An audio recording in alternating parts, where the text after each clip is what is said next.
प्यारे बच्चों नमस्कार।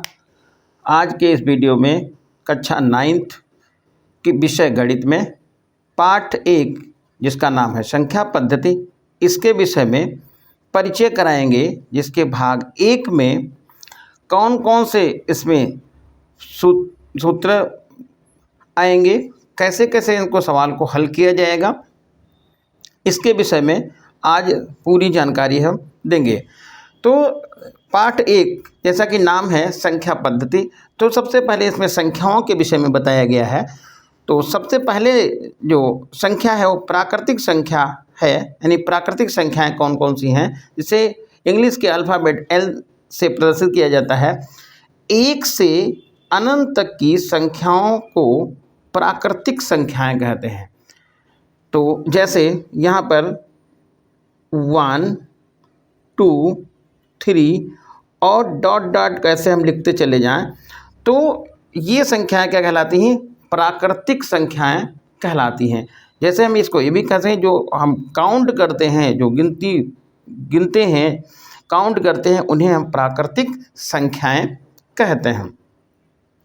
अगली संख्या है पूर्ण संख्याएं। इसको इंग्लिश अल्फ़ाबेट W से प्रदर्शित किया जाता है। 0 से अनंत तक की संख्याओं को पूर्ण संख्याएं कहते हैं। ऐसा समझ लीजिए कि प्राकृतिक संख्याओं के साथ में यदि 0 को भी मिला दिया जाए तो वो संख्याएं पूर्ण संख्याएं कहलाती हैं, जिसको इंग्लिश में होल नंबर कहते हैं। जैसे यहाँ पर देखें 0,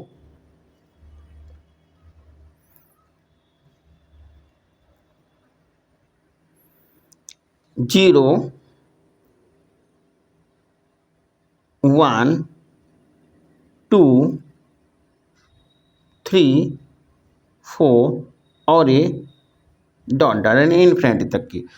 तो पूर्ण संख्याएं वे संख्याएं होती हैं कि जिनमें यानी कि प्राकृतिक संख्याओं में यदि 0 को भी शामिल कर दिया जाए तो वो संख्याएं पूर्ण संख्याएं कहलाती हैं।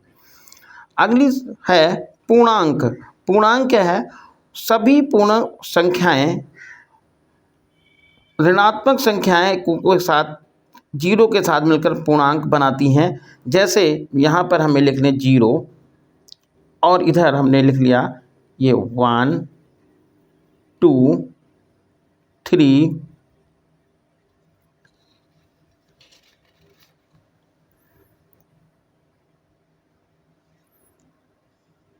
4, 5 और इधर -1, -2, -3 और -4। आगे हम यहाँ पर इसको अनंत तक लिखेंगे और यहाँ भी इधर अनंत तक लिखेंगे। तो ये सब पूर्णांक कहलाते हैं। अभी इसमें देखिए पूर्णांक 2 होते हैं, धन पूर्णांक और ऋण पूर्णांक।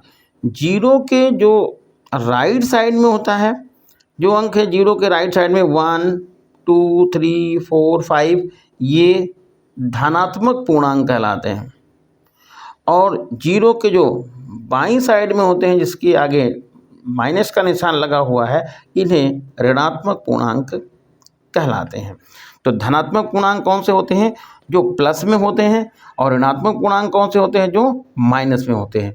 ये 0 के धनात्मक पूर्णांक राइट साइड में लिखे जाते हैं और जो ऋणात्मक पूर्णांक होते हैं वो 0 के लेफ्ट साइड में लिखे जाते हैं। अगली है परिमेय संख्याएं। वे संख्याएं जिन्हें P/Q के रूप में लिखा जा सकता है, जहां P व Q पूर्णांक हैं और Q इज नॉट इक्वल 0 परिमेय संख्याएं कहलाती हैं। तो वे संख्याएं जिन्हें P/Q के रूप में लिखा जा सकता है और Q का जो मान है वो इज नॉट इक्वल टू 0 होगा। यानी हम कह सकते हैं जो बटे वाली संख्याएं होती हैं वो सब क्या कहलाती हैं? परिमेय संख्या कहलाती है। जैसे यहाँ पर हम लिख देते हैं 1/2, ये परिमेय संख्या है। 3/5 4/7। तो ये संख्याएं क्या कहलाती हैं? परिमेय संख्याएं कहलाती हैं। अगली जो है संख्या, अपरिमेय संख्या क्या है? वे संख्याएं जिन्हें P/Q के रूप में नहीं लिखा जा सकता है, अपरिमेय संख्याएं कहलाती हैं। जैसे एग्जाम्पल तौर पर ये हम लिखते हैं √3, ये है अपरिमेय संख्या, क्योंकि ये अंश और हर में नहीं लिखी जा सकती है। अगला जैसे हम यहाँ पर लिख दें √2, पाई, ये सब अपरिमेय संख्याएं हैं।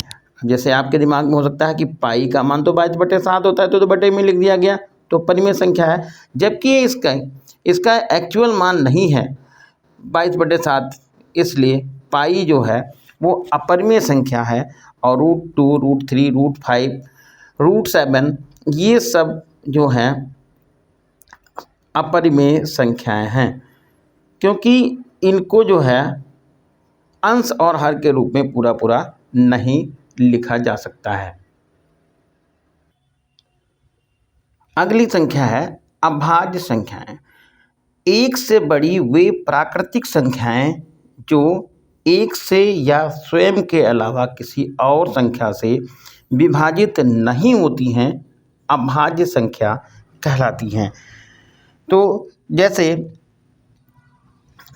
वे संख्याएं जो या तो वो एक से कटे या तो फिर स्वयं से कटे, ऐसी संख्याओं को अभाज्य संख्याएं कहा जाता है। एग्जाम्पल जैसे हम यहाँ पर हम लिख दें,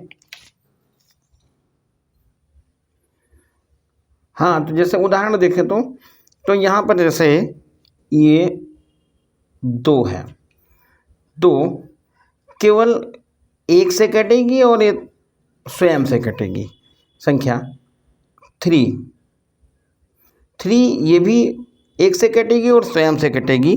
तो ये जो संख्याएं हैं, जैसे यहाँ पर आगे 5 लिख लें, 7 लिख लें, 11 लिख लें, ये जो संख्याएं होती हैं वो अभाज्य संख्याएं कहलाती हैं। संख्याओं के अगले क्रम में भाज्य संख्याएं, वे संख्याएं ये एक से बड़ी वे प्राकृतिक संख्याएं जो एक या स्वयं के अलावा किसी और संख्या से विभाजित होती हैं, भाज्य संख्याएं कहलाती हैं। जैसे यहाँ पर हम लिख लें 4, तो 4 जो है वो एक से भी कटेगा, स्वयं से भी कटेगा और उसके अलावा ये 2 से भी कटेगा, तो ये भाज्य संख्या हो गई। फिर यहाँ पर लिख लें 6 ये एक से भी कटेगा और 6 से भी कटेगा, उसके अलावा ये 2 और 3 से भी कटेगा। 6 के बाद नंबर आएगा, जैसे यहाँ पर देखें 8, और 8 के बाद यहाँ पर देखें 10, और 10 के बाद 12, 12 के बाद 15। देखिए यहाँ पर एक नंबर छूट गया है, 9 भी ये आपकी भाज्य संख्या है। तो इस तरह से भाज्य संख्याएं वे संख्याएं हैं जो या तो एक से कटें और स्वयं से कटें, इसके अलावा किसी और संख्या से कटती हैं, उन संख्याओं को हम भाज्य संख्याएं कहते हैं। अगला संख्या है सम संख्याएं, वे संख्याएं जो 2 से पूरी विभाजित हो जाती हैं, सम संख्याएं कहलाती हैं।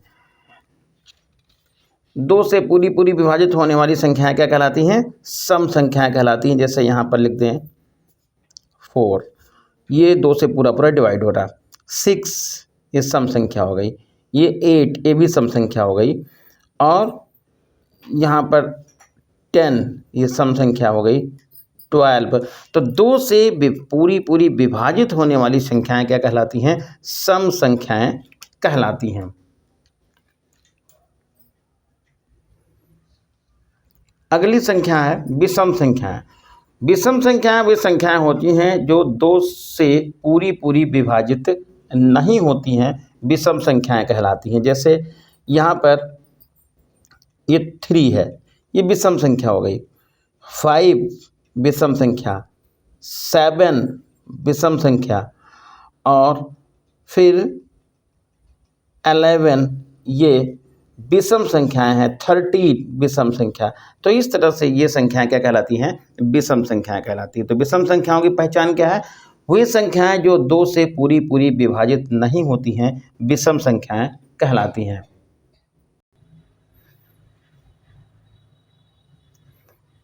वास्तविक संख्याएं, सभी संख्याओं का संग्रह वास्तविक संख्याएं कहलाती हैं। तो वो चाहे परिमेय संख्या हो, चाहे अपरिमेय संख्या हो, प्राकृतिक संख्या हो, तो इन सभी संख्याओं को का संग्रह क्या है? वास्तविक संख्याएं कहलाती हैं। अब आगे इसमें वास्तविक संख्याएं और उनके दशमलव प्रसार को देखना है। तो इसमें एक होता है शांत प्रसार और अगला है अशांत आवर्ती प्रसार। तो शांत प्रसार क्या होता है कि वह संख्या जिसका जो जैसे परिमेय संख्या जिसका शेषफल क्या होता है? शून्य होता है। जैसे यहाँ पर लिखें 1/2। तो 1/2 यहाँ को इसको डिवाइड करेंगे तो ये पॉइंट यहाँ लग जाएगा और ये 5 हो गया। फिर जैसे यहाँ पर 5/2 ये हो जाएगा 2.5। ये है शांत प्रसार कि इसमें जो शेषफल नहीं मिल रहा है। अगला है अशांत आवर्ती प्रसार। इस स्थिति में शेषफल की पुनरावृत्ति होती है। क्या होती है? पुनरावृत्ति होती है। जैसे यहाँ हम लिखते हैं 1/3। तो 1/3 यदि हम 1 को 3 से डिवाइड करें तो यहाँ पर पॉइंट लगाएंगे तो 0 हो जाएगा, 3। ये 9 हो जाएगा। फिर यहाँ पर देखिए 1 आ गया, फिर 0 बढ़ाएंगे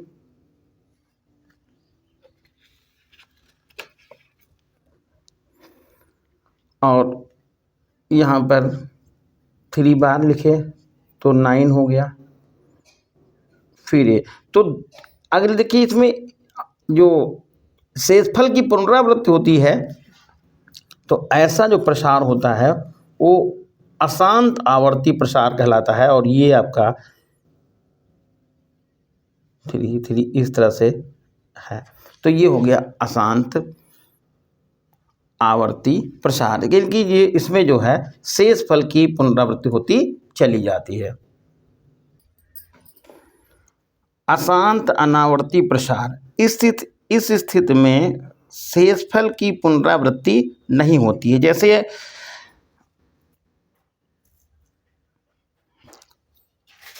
अशांत अनावर्ती प्रसार में देखा कि इसमें देखिए कि शेषफल बार बार रिपीट हो रहा था। यहाँ पर अब ये 3 जो नंबर है वो बार बार रिपीट हो रहा है, इसलिए यहाँ पर हम बार इस पे निशान लगा सकते हैं। ऐसे भी इसको लिख सकते हैं 0.3 और बार। इसका मतलब ये हुआ कि ये 3 जो नंबर है वो बार बार रिपीट हो रहा है। लेकिन इस कंडीशन में ऐसी कोई स्थिति नहीं आएगी कि इसमें जो शेषफल है वो एक जैसा ही हो। शेषफल इसमें चेंज होता चला जाएगा। जैसे यहाँ पर हमें लिख लें √2 को जब बाहर निकालेंगे तो इसका मान जो होगा वो 1.414 और फिर ये आगे नंबर चेंज होते चले जाएंगे, यानी कोई भी नंबर जो है एक जैसा नहीं आएगा, मतलब इनकी कोई रिपीट नहीं होगा पास नंबर। जैसे यहाँ पर 22/7 इसमें जो 3.14 आगे भी नंबर इसमें होंगे। तो इस तरह का जो प्रसार होता है वो अशांत अनावर्ती प्रसार होता है। जैसे कि और भी आगे देखें